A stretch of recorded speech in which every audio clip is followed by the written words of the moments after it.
بسم اللہ الرحمن الرحیم۔ کافی دن بیتے، میاں والی کے ایک بزرگ پیر سید فیروز شاہ صاحب نے خود پر بیتا ایک قصہ سنایا تھا۔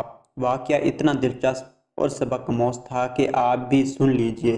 65 کی جنگ کے دنوں میں ہمارے والد صاحب بڑے بھائی کے لیے بہت پریشان تھے، جو سندھ میں انسپکٹر پولیس تھے۔ والد صاحب نے مجھے زاد راہ دے کر وہاں بھیجا کہ کم سے کم بھائی کے بیوی بچوں کو میاں والی لے آؤ، کیونکہ وہ سمجھتے تھے کہ میاں والی جنگی اثرات سے محفوظ رہے گا۔ میں ان دنوں تعلیم سے فارغ ہو کر اعلی تحصیل ہو کر فارغ تھا، چنانچہ والد صاحب کے حکم پر روانہ ہو گیا۔ وہاں پہنچ کر بھائی صاحب کو والد صاحب کے حکم سے آگاہ کیا۔ بھائی صاحب کہنے لگے، والد صاحب سے کہنا کہ فکر نہ کریں، یہاں کوئی ایسی کیفیت نہیں ہے، میں اور میرا خاندان پوری طرح محفوظ ہے۔ اگر ایسی کوئی صورتحال ہوئی تو میں ایسا ہی کروں گا جیسا وہ چاہتے ہیں، اور اب تم آ ہی گئے ہو تو 2-3 دن رہو اور پھر واپس چلے جانا۔ واپسی پر بھائی صاحب مجھے چھوڑنے اسٹیشن پر آئے اور فرسٹ کلاس کا ٹکٹ میرے ہاتھ میں تھما کر واپس چلے گئے۔ پلیٹ فارم پر پہنچا تو ٹرین وسل دے کر قدم بڑھا چکی تھی۔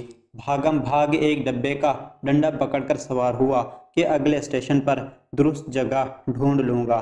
وہ ڈبہ 3rd کلاس کا اور کھچا کھچ بھرا ہوا تھا۔ میرے ہاتھ میں ایک انگریزی رسالہ تھا۔ ایک جگہ ٹک کر اس کی ورق گردانی کرنے لگا۔ ساتھ ایک ریٹائر فوجی جو ہنگامی بنیادوں پر بلائے گئے تھے بیٹھے تھے، اور اوپر برتھ پر ایک صاحب لیٹے پان چبا رہے تھے۔ موضوع گفتگو جنگ اور ہندوستان کو چھٹی کا دودھ دلانے کا عزم تھا۔ ہر بندہ بڑھ چڑھ کر جوش و جذبے کا اظہار کر رہا تھا۔ اتنے میں کسی نے مجھے مخاطب ہو کر کہا، بابو صاحب یہ انگریزی اخبار والے کیا کہتے ہیں؟ میں نے کہا کہ اس اخبار کی رائے ہے کہ ہندوستان ہم سے 10 گنا بڑا ملک ہے، ہماری افواج بہت بے جگری سے لڑ رہی ہے، مگر جنگ نے تول کھینچا تو ہماری فتح کے سامنے مشکلات کھڑی ہو سکتی ہیں۔ اتنا سننا تھا کہ برتھ پر بیٹھے ہوئے صاحب پیراشوٹ کی طرح چھلانگ لگا کر نیچے اترے اور پان کی پیک میری قمیض پر تھوک کر میرے منہ پر تھپڑ جڑ دیا اور نعرہ مارا، ہندو کی اتنی جرأت جو ہمیں سبق سکھا سکے۔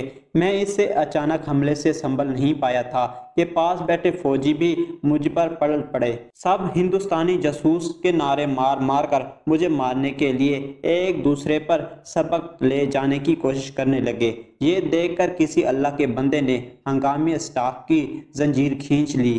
گاڑی رکنے پر پولیس ڈبے میں آئی اور مجھے گرفتار کر کے پیچھے کسی جگہ لے گئی۔ وہاں ایک DSP بیٹھا ہوا تھا، بھلا آدمی تھا۔ اس نے مجھے پانی پلانے کا حکم دیا اور کچھ وقت کے بعد جب میرے حواس بحال ہوئے تو میں نے اپنے خاندان اور بھائی صاحب کے تعارف کے ساتھ سارا ماجرا کہہ سنایا۔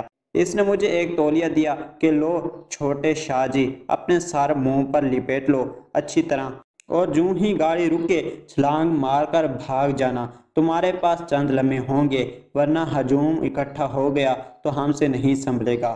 جب اگلا اسٹیشن آ گیا، گاڑی آہستہ ہونی شروع ہوئی تو DSP نے مجھے اشارہ کیا۔